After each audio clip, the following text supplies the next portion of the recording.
आयतारा 4 जानेराक गोमंतक टीव्हीक 4 वर्सां पुराय जाली।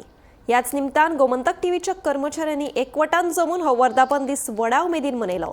ह्या वेळार सुरवेक सावन गोमंतक टीव्ही कडेन जोडून आशिल्ल्या कर्मचाऱ्यांचो लेगीत भोवमान केलो।